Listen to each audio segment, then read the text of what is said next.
آج کل جیسے کہ سردی کا موسم بالکل قریب ہے،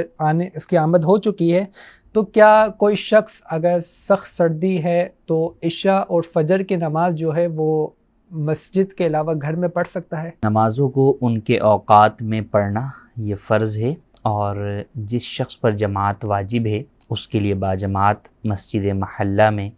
حاضر ہو کر باجماعت نماز پڑھنا بھی واجب ہے۔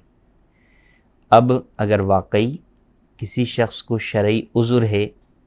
تو ان شرعی اعذار کی روشنی میں جس کی وجہ سے شریعت مطہرہ جماعت میں تخفیف کا حکم دے دیتی ہے، جماعت کے وجوب کا حکم اس شخص پر سے ہٹا دیتی ہے،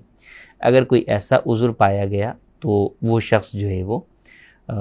اس جماعت چھوڑ سکتا ہے، اور ایسی صورت میں وہ گھر پر بھی اپنی نماز ادا کر سکتا ہے۔ لیکن اگر ایسا نہیں ہے، صرف سردی کی بنیاد پر فجر میں لوگ جو ہے وہ سستی کر جاتے ہیں کہ بھئی بستر سے کون اٹھے اور اب جو ہے وہ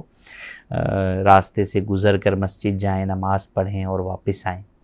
تو فقط یہ جو ہے وہ عذر نہیں ہوگا، بلکہ یقیناً اٹھنا ہی ہوگا اور مسجد میں جا کر باجماعت نماز ہی ادا کرنی ہوگی۔ ہاں، اب اگر مثال کے طور پہ سخت سردیاں ہیں اور اس میں بارش بھی ہو گئی ہے، اب جو ہے وہ جانا ممکن نہیں ہے،